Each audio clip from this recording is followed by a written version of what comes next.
Hey Shopify app developers, this one's for you. When's the last time you actually took a real break? The kind where you don't have to check support tickets on your phone every few minutes. Well, there's a team that's making that possible. The Support Heroes. Since 2020, they've supported over 100 Shopify apps across 40 plus developers, earning their reputation as the leading outsourced customer support service for Shopify apps. Their team works 24/7, 365 days a year to deliver real empathy and real expertise. And they do this so developers can focus on building, growing, or honestly just getting some well-earned rest. If you're already feeling stretched thin or tied up in support queries, this is the perfect moment to plan ahead. Let the Support Heroes take support off your plate while you focus on taking your product to the next level. Hey everyone, welcome to another exciting edition of the Liquid Weekly podcast. I'm your host, Karl Meisterheim. With me, as always, my esteemed colleague, Taylor Page. Taylor? Karl, hello. As you no doubt are aware, Taylor, you and I, by stroke of fate or luck or punishment, live in central-ish Ohio. It's currently January here. Yep. It is what it is. But, Taylor, there are parts of the world right now that don't suffer through what we're suffering through right now. Think of the southern hemisphere. And so, to bring a little bit of the light of summer into our lives today, we have brought a special guest on today. You see him before you right now. His name, Simon Barnes, Head of Developer Relations at Mantle. Simon, welcome to the show. Thank you. Good to be here. Yeah, thanks for coming on, man. What's the weather like? It is probably a sunny 20 degrees. We are, like the aircon is going. That's for sure. What's 20 in Oh, sorry. doing the conversion? crazy The units? freedom units? Yeah. It's about 68. So it's not crazy, but it's quite humid. Okay. Well, ironically, it is actually like 63 degrees here today because of some weird weather thing. But so we're not that far Well, apart. yeah, but like tomorrow, cloudy and rainy. It's almost so, like we're you matching. know. It's great. Yeah. Well, thanks for being on with us. I know, obviously being so far away, it's the time zone is a problem. So thanks for being flexible and taking time on your day off and early in the morning to hang out with Taylor and I. Well, now that Couldn't say you're no, back to this is 100%. fantastic. Yeah, Because we I'm alive. tried to do this before, and then you got the plague, and managed to survive, thankfully. And Yes. so I'm glad that you made time in this time zone, because we were on the same time zone for a little bit. That never happens. We were. It's very rare, and I think I just got that North American flu, and you're That's in what it winter. was, We yeah. won't get it until it's winter again, and so I say very sorry. So sorry. yeah. At least, well, I'm sorted for when it hits winter now. Right. Yeah, now you're yeah. all ready. Yeah. Yeah. So I'm just looking at a picture of where Auckland is because I didn't know. Embarrassed to say. I've always wanted to go to New Zealand, as I've hinted earlier. You have And, to. I tell everyone to come. Yeah. Seems like an amazing place. Didn't Anne went, didn't she? Anne Thomas?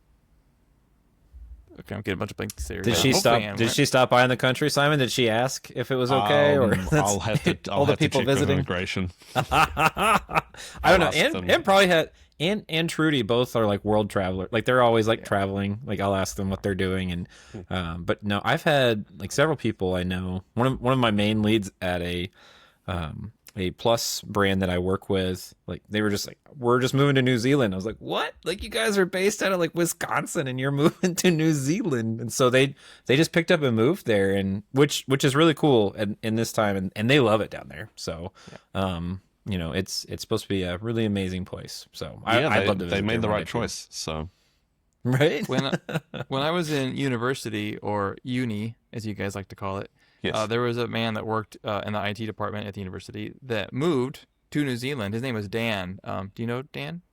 I haven't heard from him in years. Happen What I to was know doing. Dan. what's his last name? There could be a chance here. Dan America? I can't remember. his Yes, name. actually, yes. Yep, saw him the other day. He's doing good. Yeah. We Okay. now call him Dan Kiwi. Dan Kiwi. Dan Nice. Kiwi. Yeah. Well, anyway, super cool that It's you're crossed from over. New Zealand. Love to learn more about it sometime and come see you in person on the boat flotilla. Yes. Simon, one of the first questions we ask everybody is, how did you get into Shopify development? If you were a superhero in a Marvel movie, maybe with, what's his name? What's the New Zealander's name? Taika that does all the- Waititi? Thank you, Taki Waititi. If he were directing it, what would be your origin story that he would come up with? Good question. What's my radioactive waste? Mine's about a 39, 40. I'm not sure. Shopify came probably quite late in the game for me, funnily enough. Like if I go way back to like when I first learned web development, I was actually 11, which is a bit early, I think, for most people in the realm of the what's HTML. Um, but not long after that, I think I got prompted. Like it was just a bit of like, oh, check out this. This is cool. Here's a website. And very, very basic stuff. Shout out though to htmldog.com. I think they're still around.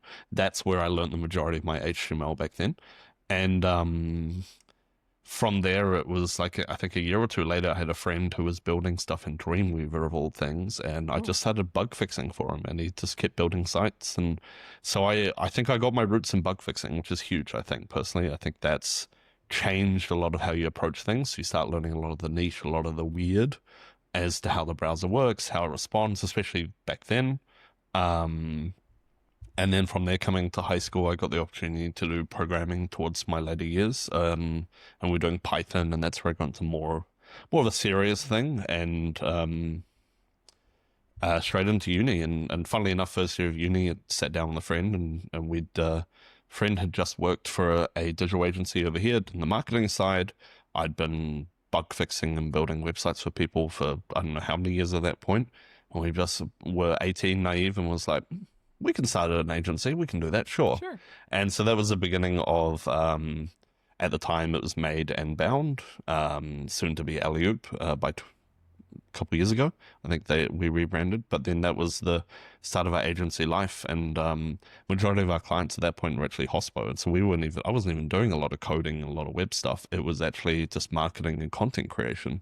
Oh, wow. Until we hit 2020, because something happened in 2020 that meant a lot of hospitality businesses weren't able to open, and started looking a little bit online, and that's where it started to find out there was this thing called Shopify. We hadn't really used it that closely, but everything that everyone had said was, from a merchant point of view, they loved it. And looking at WooCommerce, looking at Magento, looking at BigCommerce, this was never a great experience as a user, and that tipped me, I think, immediately. I think I said, like, this is what we're going to use for any future stores that we ever work on. And they just started flooding in, really. It's that's how we got into Shopify pretty much day one.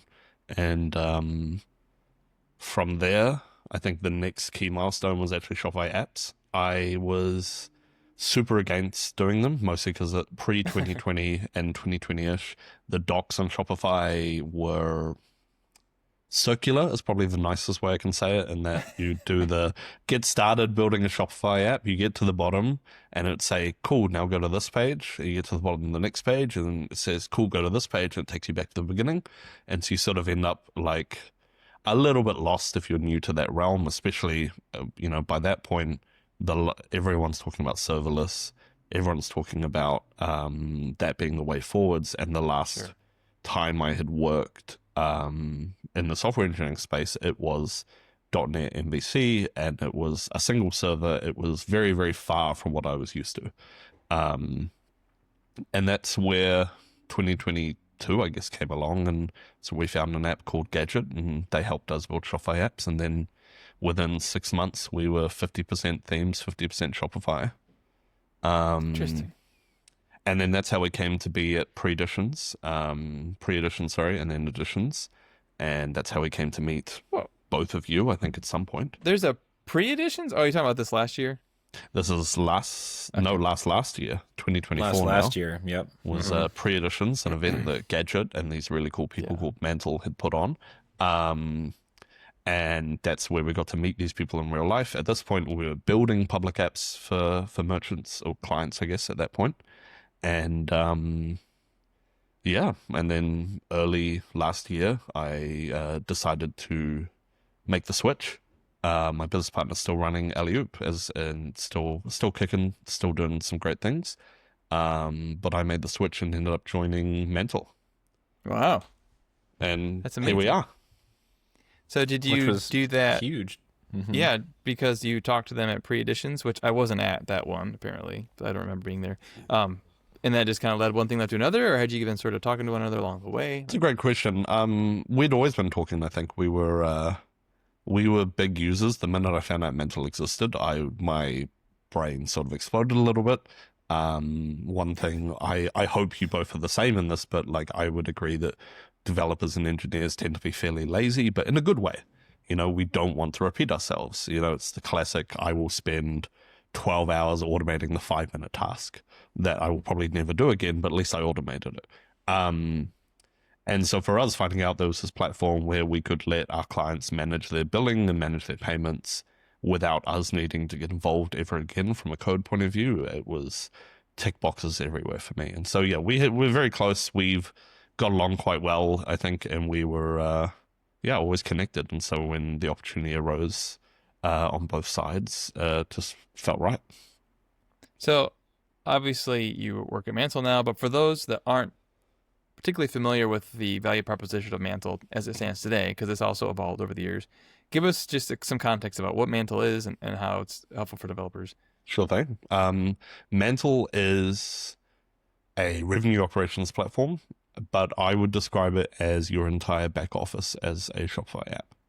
So if you have a Shopify app and you want to understand who your customers are, where they're from, if you want to track their flow into how they found you, if you want to track how they're using your app, if you want to track how much revenue you're earning from each customer, and you want to manage, say, your features, what plans they're on, billing, and so much more. When Mantle first started, they were very much analytics and revenue, and I think a lot of people still today think of that, but there is so much more that's on offer now. We have a full ecosystem of apps that can be installed and added to extend your organization in Mantle, so you can do more with Mantle. Those are called elements. We have a couple really exciting releases coming soon, which will extend what you would consider your back office within Mantle even more. And there is just, I would say, as a Shopify app developer, if you're a public app, you could spend most of your day in Mantle, and you would be very happy for that fact. That's good to hear, because I had looked at it about a year ago when I was working on the beginning of this public app that I've done with EtherCycle guys. And to me, when I looked at it, I was like, okay, this is like a billing platform and some analytics. And at the time, I think Shopify had just come out with their managed building sort of thing. Right? It's like, I wasn't looking for a billing solution per se, but I thought the analytics piece was cool. But I totally missed all that other stuff you just described. Either it wasn't released yet, or I just missed it. So I'm gonna have to go back and take a second look. Yeah, for sure. There was, managed billing at the time, I would say, also doesn't even hold up to what we had at that point. It was, I wasn't using, when managed billing came out, we were still agency. But for us, Mantle made more sense in that managed billing has limitations, right? You could only do so many plans. We have a product called Flex Billing, which is incredible in that you could automatically upgrade people to the next plan without them having to approve your billing, which if you're an app developer knows is really painful, because if you want them to approve, a merchant to approve any charge, they need to click and approve. Yeah. And so we've solved that by sort of taking usage charges and having them act as plan billing. So even things like that, I found, like, as agency building, for clients who had some really interesting billing requests, which, I don't know, some of that may be a business logic question rather than a should we be billing like that, but we could do more of that with Mantle than we could with the native billing. Very cool. So, that's awesome. Developer relations role. Were you at a point where you're like, I love the world of development, but I don't want to do it day to day anymore? Or was it just kind of a need that you saw for a role that you could sort of fit into? Or what was the motivation for you personally? I think you hit that towards the beginning there. I think towards the last few years, I have been loving helping other developers. Definitely when we worked with some of our contractors from the agency side, and then just in general, I would very happily jump on calls with people to help solve bugs. Like I got my start in bug fixes. And so any excuse to help fix a difficult bug was a win, as far as my mind. And so helping other developers be better developers is, I was starting to learn, a very core thing for me. And to do it via Mantle was just a perfect opportunity, really. That's cool. Which was pretty much how you started. Like, I think I found out you were it's sort starting of full at circle, Mantle right? when we were at Tectonic, and you Yeah. were like, working with Mantle, and you were just like hopping on people's computers with them, just like rocking it, man. It was like day one for you or whatever. Well, You're just like, I mean, even flew all this way, pre-editions, even Yeah, pre-editions. pre-editions. There was a Pre-editions, couple. yeah. I definitely made a couple promises at the after party to help people sign up to Mantle the next morning. So yeah, I don't know. I just if it You were puts kind of hustling people for in him a before better you place even working generally. for him. Yeah.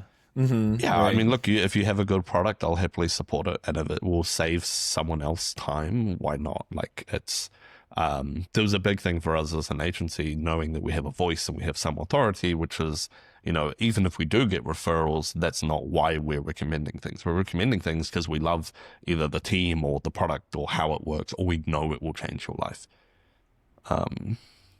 And I feel like you have to be really strong on that these days. We definitely encountered a few clients who some of their partners had recommended specific solutions that were not suitable, but you could very clearly see the financial ties back to the partner. It doesn't help anyone. No, and I kind of did that probably in my earlier days freelancing of, they have an affiliate or a partner program, cool, like I'm just going to send people their way. And then what ended up happening was really obvious dumb things happened, and I was like, oh no, this is terrible. And then you're worried about how that impacts your relationship. And so it's different when you focus primarily on quality or the devs behind it, because you know them and you can work with them and they're going to work with you.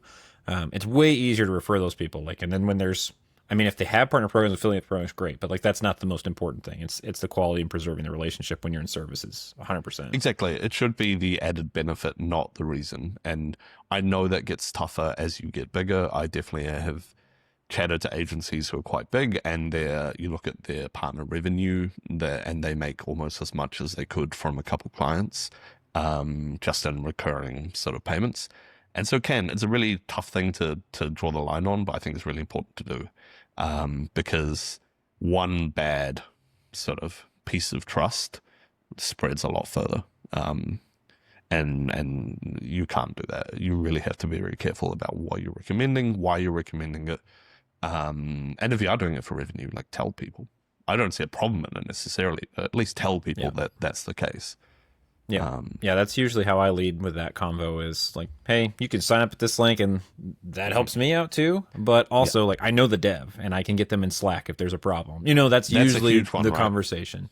Yes. Like, if I can just ping you directly, like, don't make me go through a partner contact or an email or whatever, or your portal, which is great. I understand that, but oof. Yeah. Just access in general is just huge. Having a name to email is great. Slack's, in my opinion, the best for that. But if I have to email, that's great too.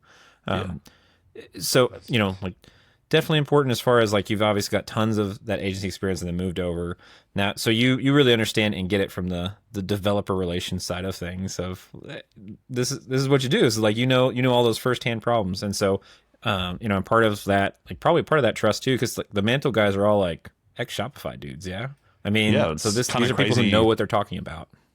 100%. Like, there's a lot of trust from that side, right? In the sense that these are all people who've built and worked on very important product at Shopify. For me, it's crazy because, I mean, again, New Zealand's so far away, you don't often get touched by the Shopify ecosystem in person so much. And then suddenly being surrounded by all these people who are quite close into the ecosystem is very crazy.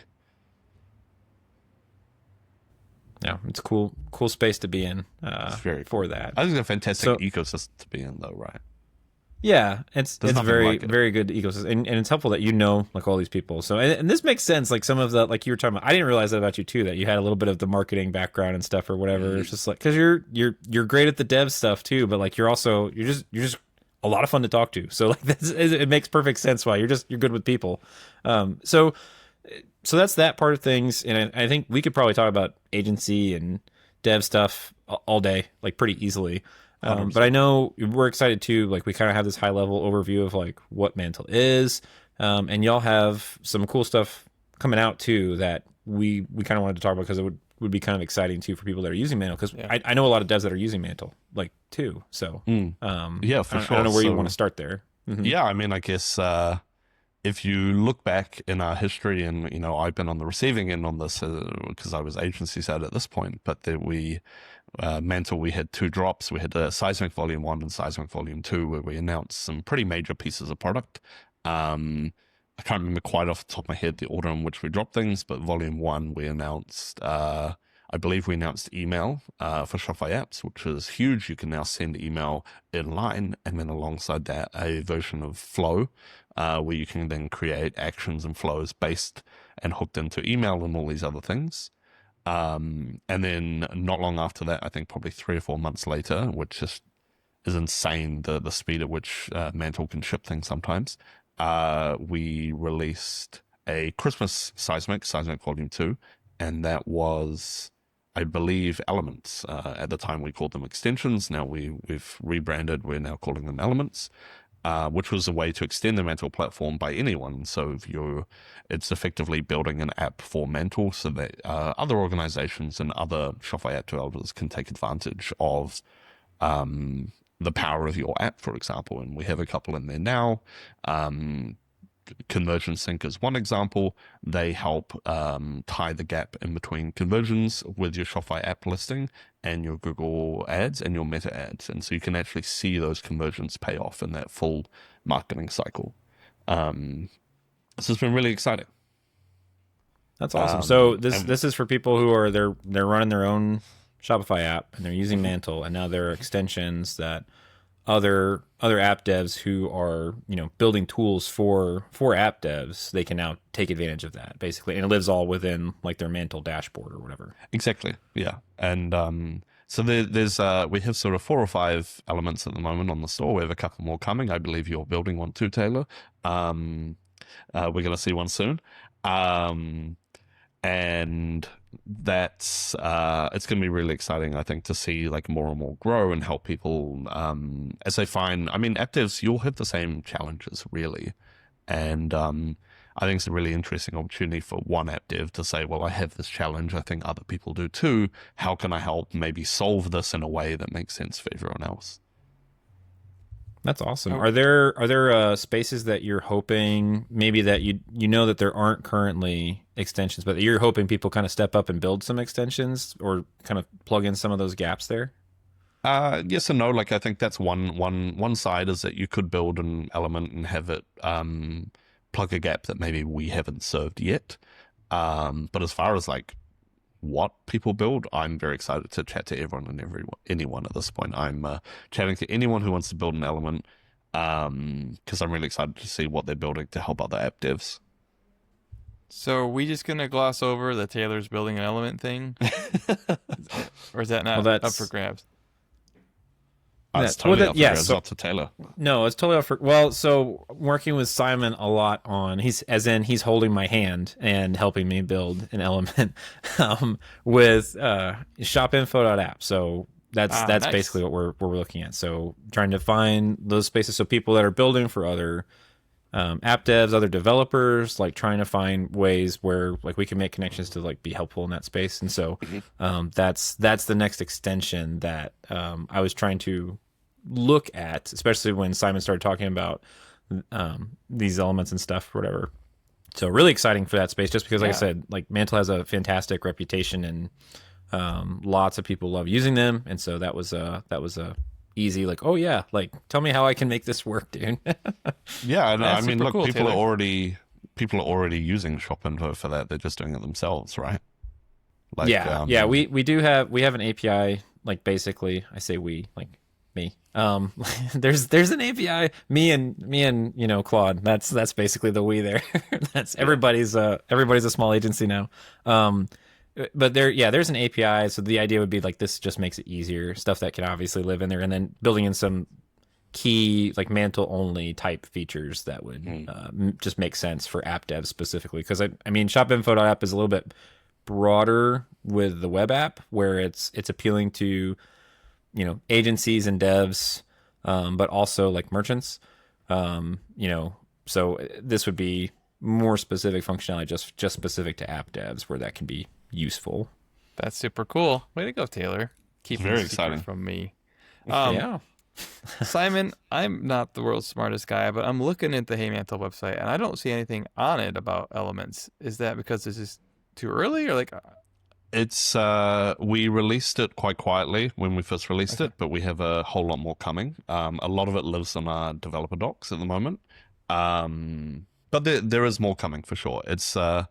It's been a question of getting the right tools in place. We've been building some templates up. I've got some code snippets and things. We have a full design system that you can use so that you can look and feel like Mantle, and putting together some guidelines on what it is to look and feel like Mantle. And so there's a whole host of content that's coming alongside that. Gotcha. But doesn't mean you can't develop today. If you head over to our developer docs, there should be a link there where you can register interest. You'll probably get an email back from me immediately saying, yes, I'm excited. Tell me what we're doing. Let's chat. But it's out, it's available. And we'll probably be re-highlighting that not long before our next Seismic, which will be our next big drop. Yeah, maybe we could share that link in the video somewhere if you want people to have easy access. Yeah, to for it, 'cause I sure. still I'll give you can't find it. some links we can share afterwards. Is We'll there? definitely do that. So the next seismic drop is happening soon-ish. Are you gonna like throw out an actual date or anything, or is that? I would say keep an eye out. We're building up to Seismic Volume 3. If you were at Tectonic in 2025, which I know, Karl, I'm sorry, Taylor didn't invite you. I'll make sure you get an invite this year. Whoa, Um, whoa! I tried so hard. Carl was you? just so crushed by we weren't going to do the flotilla idea, so that was his excuse. Well, this is the year. This is the year of the flotilla. I don't know if you This saw is the year of the flotilla, calendar. so it's happening. Well, all Taylor really needs is the barge to push his camper onto. Then you could just stay on that. I'll just give it water wings or something, just to Yeah, make exactly. it across there. But our Tectonic opening party, we teased a little bit about what was coming, and so Seismic Volume 3 is sort of the world's worst kept secret, I would say.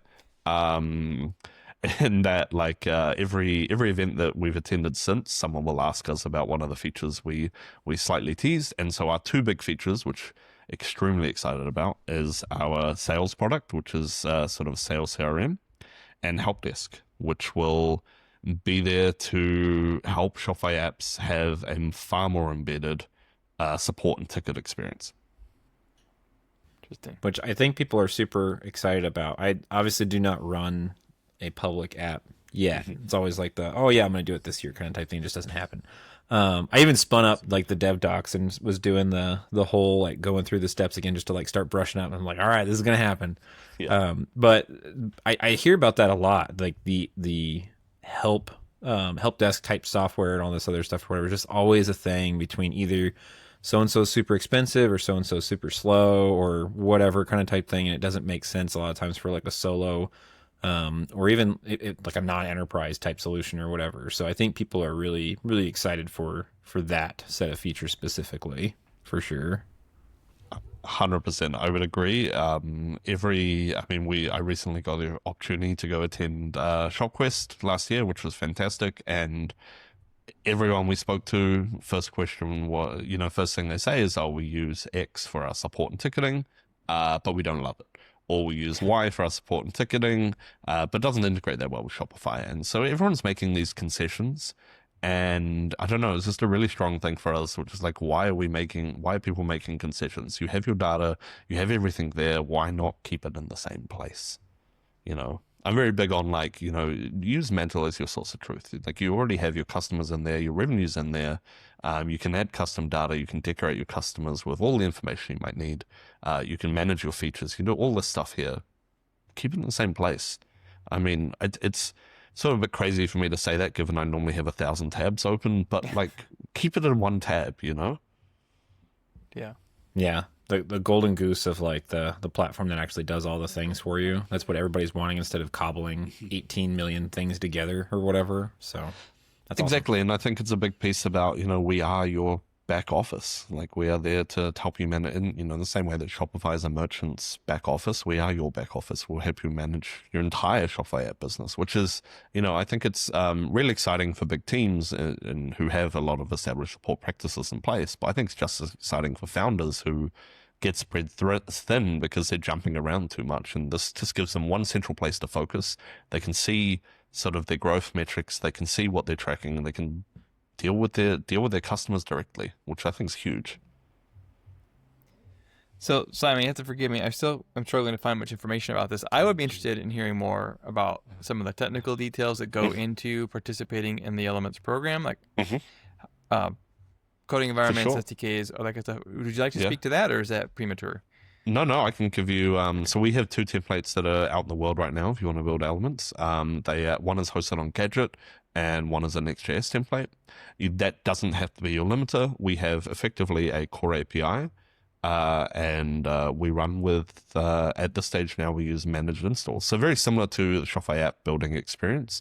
You may find that because a lot of our team are ex Shopify and they know what to build and what's right, which is. Not a surprise. They've been building on a great product, and now they know how to continue to build a great product. And so we have basically either an external experience or an embedded experience. If you do an embedded experience, I would love to see people using the Mantle design system, Litho, because it looks better when it's all the same. Just in that context, right? It feels more natural. But you could build it with any backend you want in the SDK. Like you're very, very, very happy to work with any language. I feel like, especially from like a support side of things, like helping other developers build for Elements and Mantle. I've been a developer long enough. The language doesn't bother me, and so very happy to help anyone build in any language. You want to build it in, I don't know, assembler? We'll figure out a way. I don't think we should, but we'll figure it out. Well, Well, you know what Karl wants to build in. I was going to say, you didn't explicitly call out Ruby, and I'm assuming that's because it's so easy to build in Ruby that why would you make a special template just for that? But Exactly. Well, Simon's used to jumping in and helping people troubleshoot stuff, and he just doesn't have to do that all that much with Ruby. That's why, and that's what it is. It's just we do have one element launching soon that will be Ruby. And so it's 100% doable. If you're doing like a Ruby and React front-end combo, you're good to go. We can put together a gem if you like, but I don't know. I feel like it's fairly simple to do. But I'm not going to rule it out. I think it's a case of demand. A lot of people are developing in Node.js, so we've kept it in that realm for now. But it's not to say that we won't build templates. It's sort of a meet the demand, Sure. There's just so much fewer 10x developers. That's why. So, Karl, you probably don't need all the leg up. Stop it. Simon, do you guys see this as becoming like a huge part of your business? Because obviously Shopify gives a lot of attention and a lot of corporate resources into the developer ecosystem, managing it, documenting it, trying to make it sane, all that kind of stuff. Do you see a similar investment from Mantle for what this is, or is this more pared Elements? back? Which is yeah. I'd like it to be, but maybe that's just because it's part of my role and engaging with the community. But I think it could be. There's potentially a world where Mantle's not just for Shopify, and I think all of these styles of businesses have the same problems, and I think it will. There's enough people using Mantle and loving Mantle that there is for sure a market to be building there, and I think if you have the right solution to a problem, you can totally be building there. Our market is just. Our Element store is at the same stage that the App Store was when they first launched, right? And so we're sort of a newer pasture, I think, for some developers who want to try something new. Yeah, I asked that partially because, as a developer and needing to compete with Taylor, because that's just an ingrained part of our relationship, it's like, is it worth getting involved with Mantle Elements? And it just depends, on both the technical aspects, but also the upside, right? Like, what do you see in terms of developers' potential for earning and revenue through participating in that program? I'd say at this stage we're still very early on, and so like billing will be for sure a conversation down the line, but it's not something we're stressed about. We're very much like, let's build the ecosystem, let's build the market. If people want to build, they can build. But at this stage, it's very much like, let's help encourage people to build solutions to help other app developers and to help other organizations. And, when there's a bit of critical mass, then maybe we'll look at, how can we integrate billing better so that it's simpler and easier for developers. But as far as like a market, I mean, you have a whole host of people using Mantle, and each organization could have more than one app. And so, there's a a massive market there for apps who may need your solution depending on what you're building. I mean, to take Taylor's element, just as an example, you know, if you are a Shopify app and you have a theme app extension and you want to integrate your theme, there's no better thing than being able to hook into Shop Info so that you can say, okay, when a new customer installs, if I don't support this theme, let me know. Right. And something like that even would be like tenfold improvement in as a Shopify app developer in your experience for merchants. So I think there's a huge upside there in being able to provide a tool that helps other app developers get you that upside, because you're going to have a captive market. Do Element app developers get free access to Mantle for their back end as well? We can talk. There's some element of things, like for sure, we're not going to charge you to use Mantle if you, not in the early days at least, we're not going to charge you to use Mantle if your customers are only other Mantle users. But I think there certainly needs to be a split between I have Shopify apps and I'm building for Mantle. I think those are two different things. So if you have a Shopify app, if you build for Mantle in your app and you're using Mantle for all the backup and stuff, if you then install your app in your app, what will happen? Nothing. It will work perfectly. And I know it sounds crazy, but Mantle is powered by Mantle. Nice. We manage all of our Mantle users. We manage all of our billing. The Mantle is powered by Mantle. As soon as they possibly could, Mantle was powered by Mantle. And it can get a little bit like nested loop in the sense that Mantle is powered by Mantle. And if you build an element for Mantle, you can also track your element's progress using Mantle. So you can better understand your element's customers via Mantle. So we can get a bit nested loop, but it all works. It's all fantastic. Well, if your DevOps guys paid you and say, hey, our CPU usage is pegged at 100%, go check out Taylor's because he probably installed it. I mean, yeah, definitely. You should. Simon knows to flag that. That's why he's holding my hand through stuff. But so yeah, I think that's a good space for developers that are already building for other developers or people that have built internal tooling that are just. I know everybody else or a lot of other people that have this problem. Like this feels like easy territory or landscape for them to start looking at in order to help other devs, but also that benefits them as well. So really, well, that's a really good cool to point. see. Almost every Shopify app, when you get to a point when you decide you want to start doing, seeing some data in some place, and so you start building it yourself. And there are a ton of internal tools out there that I promise you every other Shopify app developer probably wants to see. And if it's good, if it's useful for you, there's a very high chance it's useful for someone else. And I think those things make fantastic candidates for elements. Yeah. But once I figure out where these docs are, I'm going to look into it and we'll for sure. Cool. I'll give you a stack of links to start to look through, and I will say there is some 2026 is a year of content from my point of view at least, and so you will be seeing my face a lot more. We'll be seeing some more element guides to help you to do a lot of the hand holding that me and Taylor have been doing, but a little bit more virtual. Nice. And that's so exciting, Taylor. I'm so stoked you're doing this. I mean, I would have liked to have known in advance, but I'm still very happy for you. Well, I was just trying to surprise you. I enjoy surprising. So you told me you were going on vacation. You didn't tell me you were developing a whole new app thing. So. I did go on vacation. That was sure you did. I don't want to tell you how far ago I started working on this. Oh. This is why you never took me up on any of my I'll help you with Rails, because you were talking about doing an app, and you're like, oh, I want to do Ruby, but I just don't know what I'm doing. Like, Taylor, it's not hard. If I can do it, you can do it. I'll help you. What? Shop Info is Rails. Oh. See, I thought so. Yeah. Okay. But no, for a Shopify app, yes, I have fallen on my face several times in that respect or what have you. And that's neither here nor there. I did spin up like the new, so Shopify's app tutorial like remixes now React Router again or whatever, and then I saw them publish something about all these like vulnerabilities that just popped, and I was well, gosh dang it, So I mean, back to Rails, I guess. You and Karl and everybody else, they're just like, oh, just use Rails, man. It's just use Rails. Oh, that's awesome. So pivoting back a little bit. So you'll obviously have a bunch of really cool stuff coming down the pipe for Elements. I'm excited for it as soon as I can, figure stuff out, aka have you do all the things for me, Simon. And then Seismic dropping. Those are all like really exciting things to push into for app devs. As far as, so people are like obviously like just learning about this now. What do you think would you tell somebody who's an app dev like Karl who is like interested now? Like, how do you start thinking about this? Because I think that is the kind of the piece that people start to try to figure out.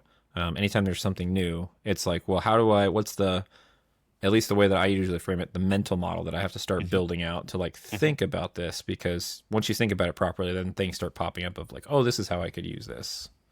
Totally. Are you thinking in the context as an element builder or a Mantle user?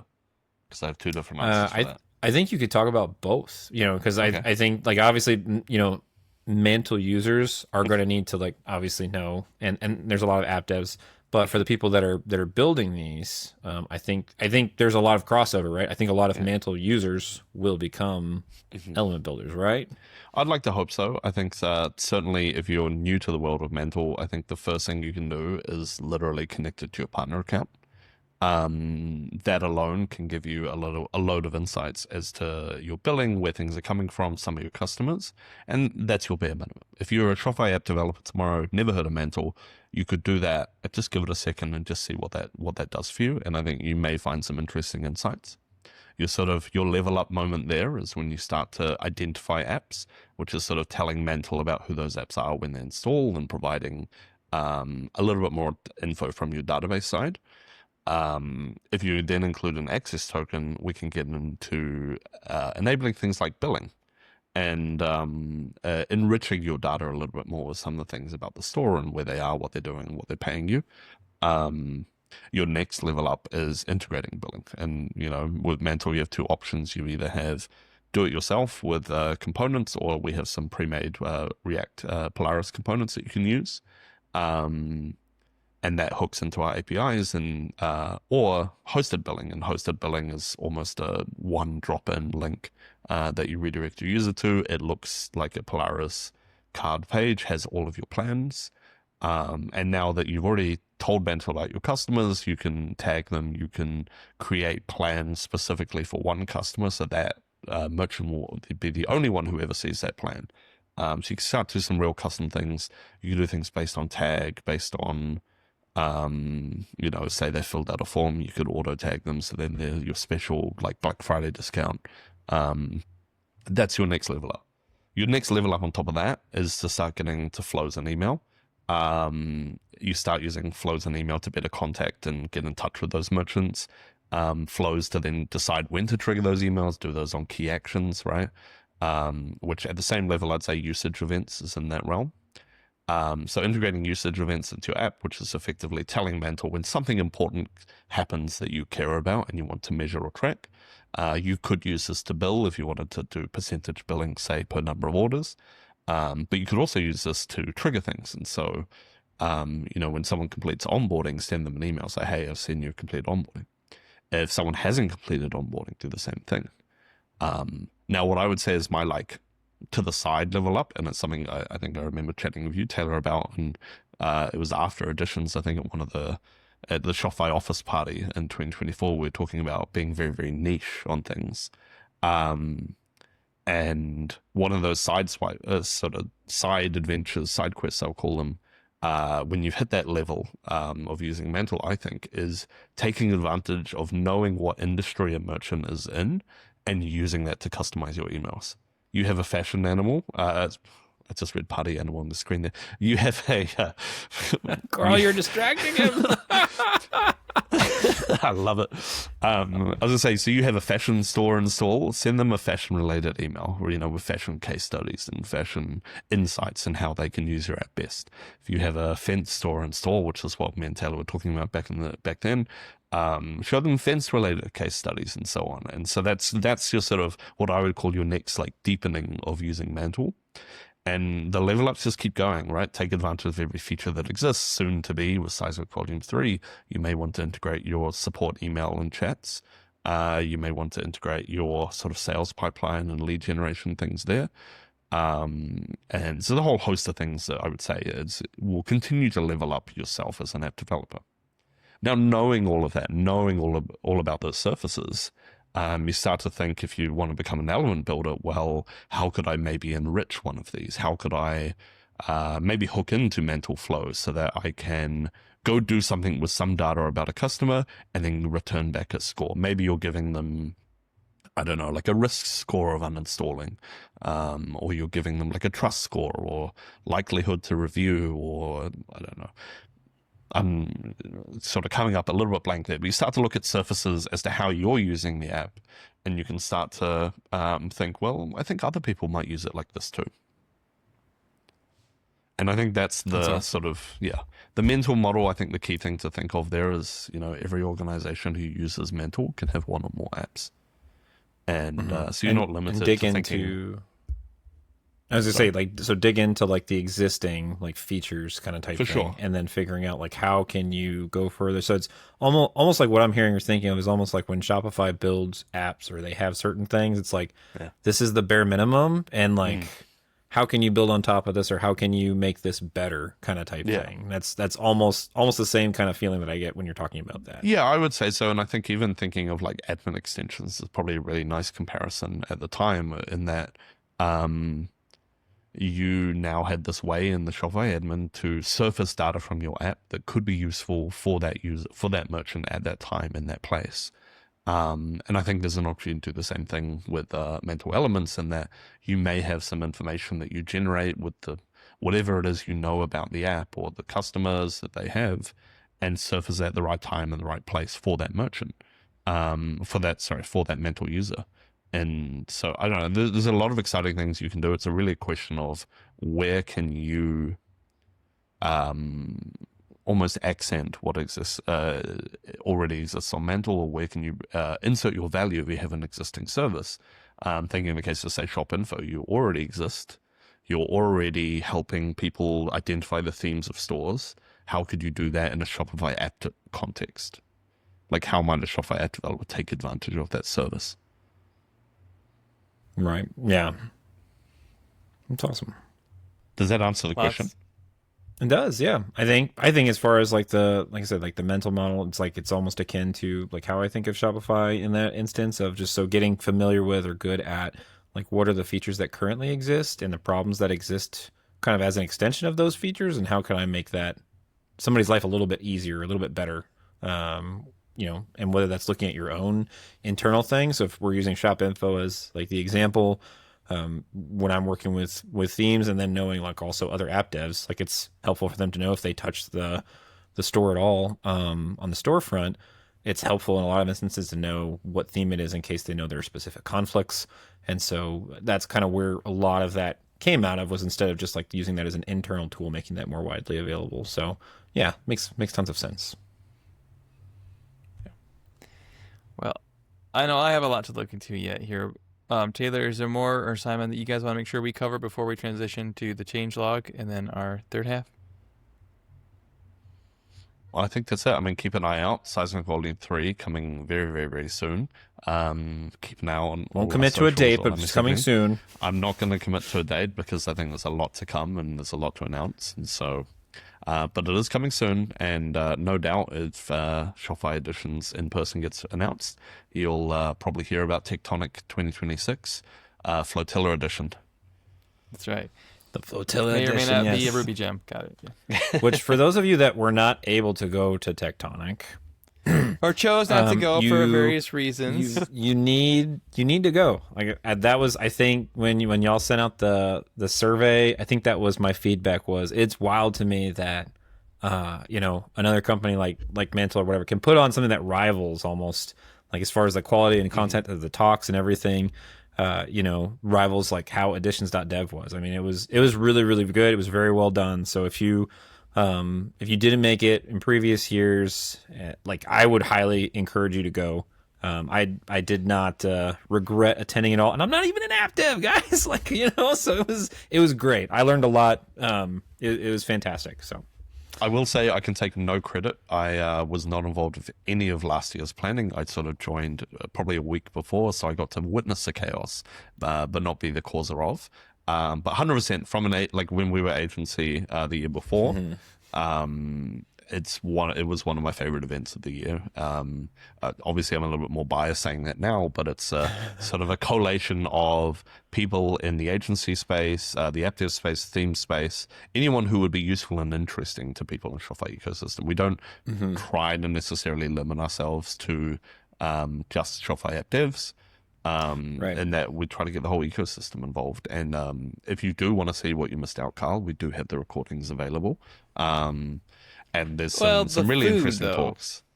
The food you'll have to experience in person, I'm afraid. I'm just going to throw this out there. One of the reasons I probably didn't come is because I had to find my own housing because Taylor bunked up with another friend instead of me. And so I was on my own, and the cost, Yeah, That's you could have crashed on the couch. Really? I would have brought you the Walmart groceries every day. That's I feel like next time we need to do a bit more of an organization here on who's staying with who. we need to. You want me to bring the camper? Like I can fit. No, just park outside. Simon and I are going to be on our boat. We don't need a camper. Yeah, that's we'll be floating in. It'll be a long trip if I come from New Zealand. That's right. Anyway. Ooh, yeah. Start now. Speaking of a long trip, believe it or not, I think some people are still listening. Hello, Prakar. Do you want to talk changelog? It's been a while, Taylor, since they didn't do anything over Christmas, and then boom, there's new stuff. I know, but thankfully this time of the year it's still a little bit quiet because we're just riding off of like the last series of editions where they dumped a ton of stuff. So there's a handful of things in here. I'll cover the things I thought were interesting, or at least a couple of action required type things, real fast. Yes, real fast. So there is a couple of changelogs updates here.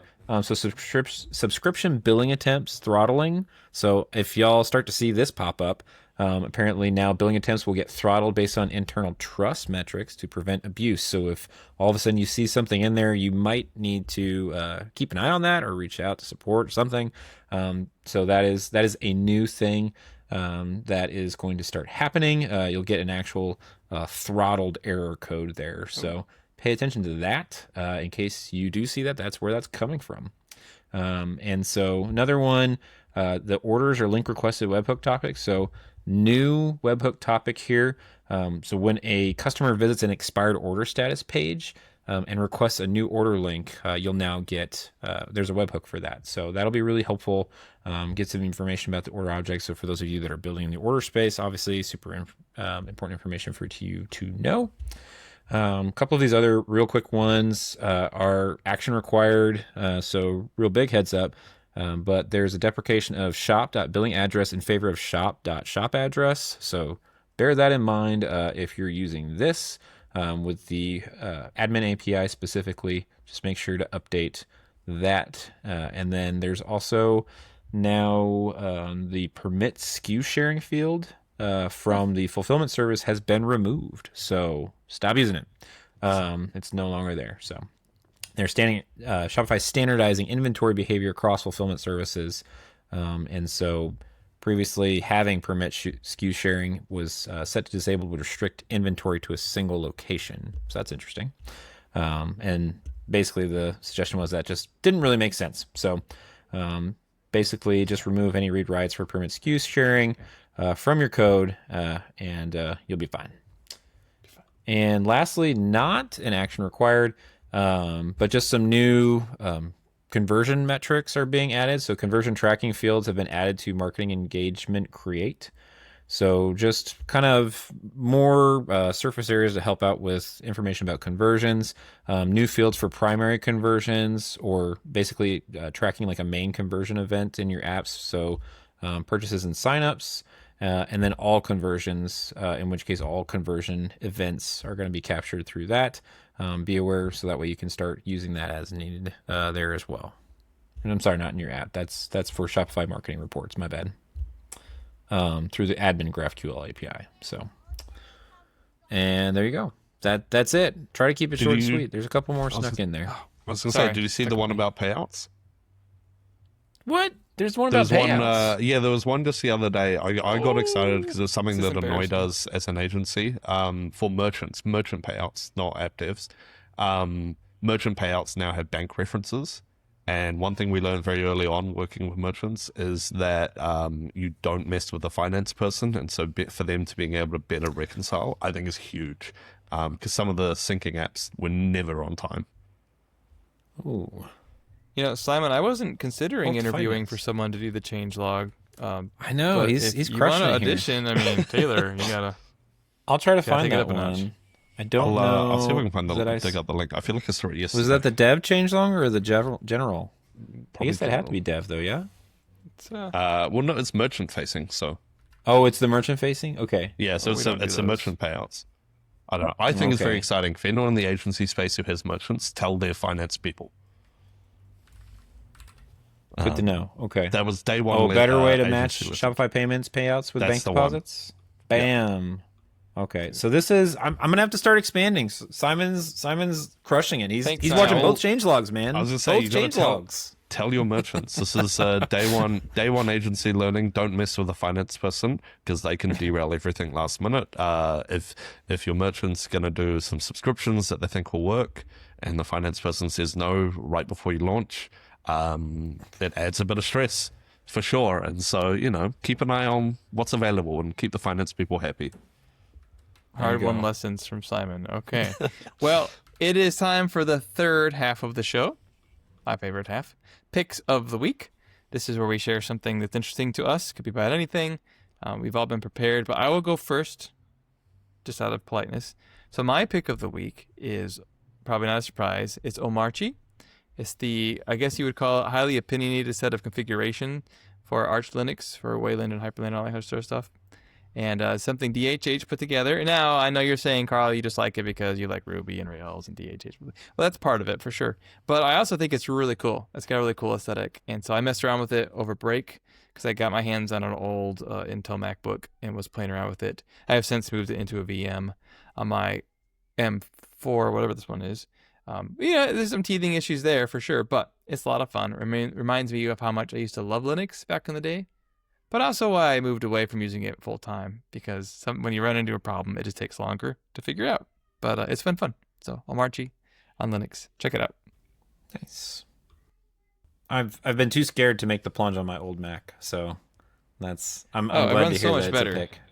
Even if you don't want to Really? do Omarchy, any Linux distro runs way faster than macOS on old Macs. Well, I might just have I've had this old one sitting up as like the backup of just in case something happens, but I guess I've got a Mac Mini that we use as a family computer that I could use, I suppose, if worst case and worse. So It's the year of the Maybe I'll Linux try it. desktop. Maybe I'll I'm try telling it. you.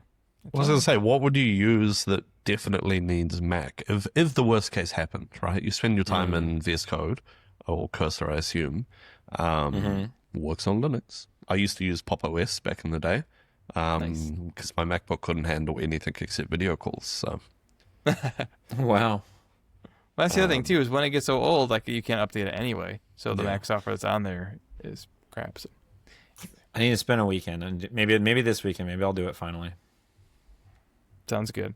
All right, Simon, you want to go next?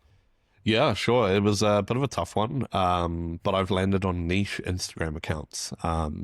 It was there are so many out there, but I sort of narrowed it down to a few. Probably one of my favorites is VHS dates. And what they've done is they've found really, really old VHS dating videos and they've digitized them and they will post clips and they're absolutely fantastic. There are some fantastic characters. It's certainly a world that was before my time, and so it's a little glimpse into some history. Following that, there's Totally 80s Room, who post a lot of old commercials and old clips that are sort of VHS but not VHS dating. Depths of Wikipedia, who will share some of the most fantastic articles that exist on Wikipedia that you would not know. Lots of the sort of what I would call the edges of Wikipedia, in that they're really, really weird articles or hilarious articles, but they exist. And lastly, I Don't Give a Seat, which is a Instagram account that tracks the fabric patterns of bus stop seats around the world, because they're quite funky and it's very interesting. What? It sounds crazy, I know, but like they always have, I don't know, they always have these very funky, like colorful patterns that feel like they're from the 60s or something. This is awesome. We don't But have I'm mass looking these transit up. in Ohio, so. But that's when we like find a bus stop, we'll look for one. someone's made an Instagram account committed to just that. Like that's, I think there's, maybe this is a trending theme just for me in general, but I do value There's the there's niche. 144,000 followers. Yeah, this is a thing. Exactly. That's, you know, it's, Is it real though? That's the real question. oh yeah, some of those are 100% real. I'm sure I saw a submission from New Zealand. No, I mean, like the content and the person posting it. Like, if I wanted to do that and I thought people would be into it, I could just fake all those photos and create a bot and post them. Like, who's gonna go Don't be verify such these a are the actual? this is true this is Bussy legit. lovers would Look at know. this. Okay, AI alright. can't do that. Look at that. It's beautiful. Look at that. Oh yeah, I could totally do That's that. But no, you're exciting. right. I should presume rather than suspect. I don't know. There's just something fantastic about an account where it's like they were like, I know what my niche is. Yeah. No one else is going to like this, but this is exactly what I'm going to do. And maybe that should be a lesson for development and Shopify apps and stores. But like, you know, they picked that niche and they went hard on it, and it's done well for them. So I think we know what Taylor's doing. How many hot potato related Instagram account names are still available? I was just looking. How did you know? This is Potato toppings of the world. I mean, I'd follow that. I ridiculous. mean, there's That's right. Right? Thank there you, was Simon. You know how celebrities sometimes have their like alter ego secret accounts? Apparently, Lorde, a Kiwi singer, she has a onion ring review account. Taylor, you could be So Taylor you could Tots. be the Taylor Tots. Taylor I'd Tots? watch Oh my that. gosh, that's awesome. I do. My nephews do call me Uncle Tater, so that's, you know. Oh, that's so cute. Anyway, now that we've embarrassed you, Taylor, This is you got amazing. anything today? Yeah. This is apparently. I was telling Simon, we talked a little bit about this earlier, and I did tell him, I was like, you're gonna get me back on Instagram. I don't even ever open Instagram, but now I didn't even know this stuff existed on here. This is my siblings. That's the only reason I use it. I've got a shared DM with them, like, and they're never sending me anything like this. This is great. This stuff's hilarious. So, what's wrong with them? Yeah, if you pick any account, watch the VHS dates because I just looked at a couple of the just the photos alone. I was like, my wife and I are going to sit down and watch some of these later. Oh, She's going to it's- love this. There's something Oh my fantastic gosh. about that old like blue wavy background that photographers yeah. used to use, and then the outfits, the clothing. Oh, It's going to be awesome. This is going to be like our Friday night. This is our in-home date night thing. It's happening right now. you should film so- it on VHS. Oh, we should. My pick of the week is going to be. Oh man, I just totally spaced. I had it, and see, this is why Karl is smart enough to like write this down, and I should do this. And I'm like, shoot, wait, what was my? Is it food related? I mean, Travel? it's not food because I picked the Computer? Ninja Creamy last time, so I try to mix it up between like food and other things and stuff. I'm and just trying so to get your memory going. Is it you're interpersonal relationship yeah, you're trying. related? So I'm going to I'm thinking back to our camper trip that we took over Christmas break. So I'm going to make my pick this little town called Big Stone Gap, Virginia. We passed through on the way to Savannah, Georgia from Ohio, and just a little bitty town. Just I don't know, for lack of a better term, it's just a nice little town. It was a good stop. We only stopped for a night or whatever, but really nice views and all this other stuff. Very laid back little place. They had a little walking trail. Apparently in my 30s, I'm really enamored with old man things because I was just so jazzed that this tiny little town had a paved trail that went all the way around this little town, and like, by the way, all the way around the town, 3 miles. That was the whole thing around. But it was just nice. I got up, I walked the dog. You know, it was just a really nice thing. It was part of it was by this little river, and so Big Stone Gap, Virginia, nice little town. If you ever swing through the area, they have a spot for campers to stay, so that was kind of cool too. So there you go, Big Stone Gap, Virginia. Do they have a flotilla access just on the way to No TikTok? flotilla. I don't think the river hooks up with Landlocked, a main body of water anywhere.